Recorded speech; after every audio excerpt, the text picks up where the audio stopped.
It's an honor for me to welcome you all on behalf of ARTIS and for this special night. And let me see with hands, as long as I can see you, who has already visited ARTIS once. Wow! Okay, that's a lot of hands. And for who it is the first visit? Wonderful. Okay, mixed crowd. All very much welcome, but let me tell you about where we are. What is ARTIS? Well, we're standing on historical ground.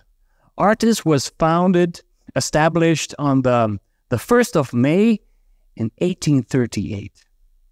And for the past 185 years, we've been studying life sciences over here.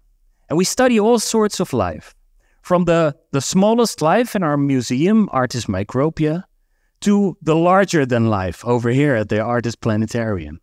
And I work at the ARTIS Park. And if you can look at the screen, you can see a shot of the entrance of the ARTIS Park on daylight. And this is the first glimpse of a journey with an encounter full of all sorts of life. And you might all know that ARTIS is a zoo. So we have all sorts of animals. Most people come to look at the animals. Fewer people know that we're also an official botanical garden and an arboretum, a tree collection. And I'd like to focus a little bit more on the trees. Because if you walk through the park, you're being embraced by 800 trees from 330 different species. And if you look at the park from a bird's eye view, you can see that ARTIS forms sort of like the green lungs right in the heart of an urban ecosystem.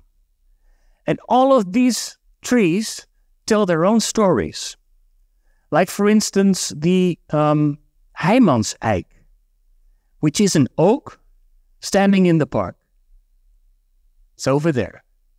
And with more than 275 years, it is the oldest tree in Amsterdam. If only this tree could talk. And it's called Heymans oak.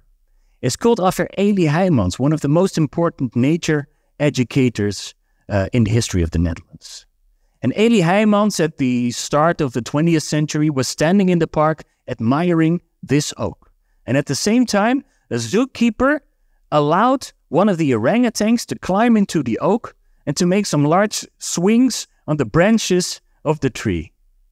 And he was sympathetic and empathetic towards that orangutan, which was clearly enjoying himself because he was really performing his natural behavior. And at the same time, he was sympathetic and empathetic towards the tree because he thought that this goes with so much power that's gotta hurt.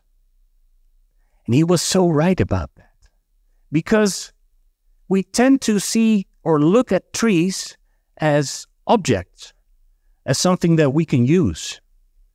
But trees live themselves as well. Trees are living organisms. I'd like to put it a little further. Trees might be the most important living organisms on the planet because they facilitate so much other life. They let us breathe. They give us shelter, shade, and a resting place during the night. Every night, like tonight, when the sun goes down, hundreds and hundreds of birds come from a day in the city to the park for a good night's sleep in the branches of the ARTIS Park. And that is because the park, as you can see on the pictures, is one of the darkest places in the area. And darkness has become very, very rare, especially in an urban ecosystem. So you might understand that we are quite popular for many, many wildlife. And we have a very interesting biodiversity. And also at ARTIS, artificial intelligence is helping us to find out which animals live in our park. So we have an insect camera, a very clever insect camera that can make photographs and identify the smallest creatures in the park. And we have bird nests with cameras in that, and instead of that they focus on the birds or the breeding process, they try to track down the food items that they come back with to feed their chicks and to find out what sorts of food from the park they use to raise their offspring. And in the elephant enclosure, we have a bird radar that identifies 7,000 individual birds on a daily basis around the park. Now let me tell you this. If we decide to cut down all the trees tomorrow, all of that wildlife would be gone as well. Like that. It's that easy. And what would remain are the animals that stay within our care. My penguins, for instance.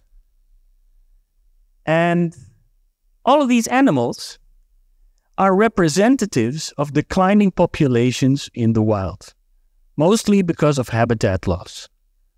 And if you can look at the screen, you see all sorts of inhabitants of the Artis Park, mostly animals, some trees, and they all have in common that they live here in Artis, but at the same time, they have a spot on the IUCN Red List as being endangered or critically endangered. The ones in the red are extinct in the wild and are completely dependent on a further life in zoos. Now, what can you do? Well, zoos try to make an effort, through population management programs or through reintroduction programs and through cooperations with universities and conservation programs. And therefore, we try to make a difference in repairing what has been damaged. And we try to tell our 1.4 million visitors each year how they can contribute in nature conservation.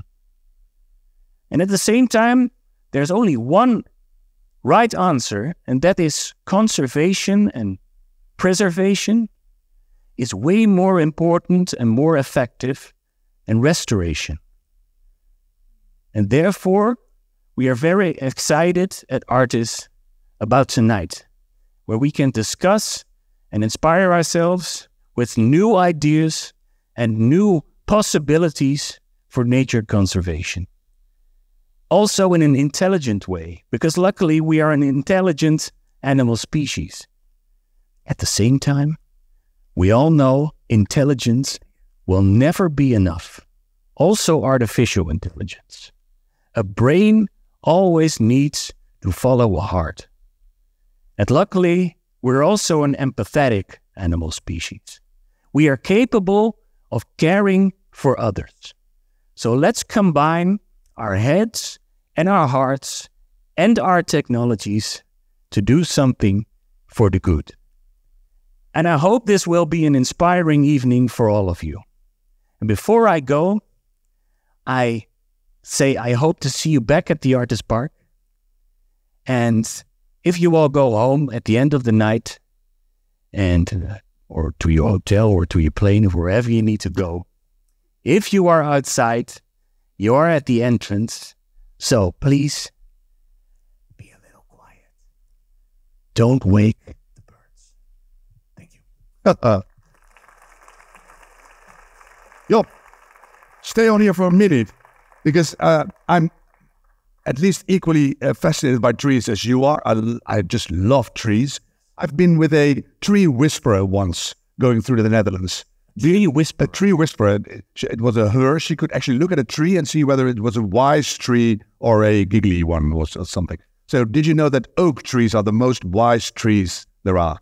I didn't know that. I wasn't smart enough to know that. No, but now you know. Now I know, and I'll make a mental note of that. Mm-hmm. And next time I'll visit the Heimanseyck, I'll make a clever remark to that you might as well understand it. But as soon as you travel through the park, bring them to the Heimans Oak and then start talking about fundraising. Thank you very much. It's very wonderful idea to actually get rid of people's money. Absolutely, yes. Well, we'll do that. Yes. Will you help us out? Probably. Thank you. Fight me over. Very much. Thank you very much. Yes. Give Job a big hand, ladies and gentlemen. Thank you very much. Yeah.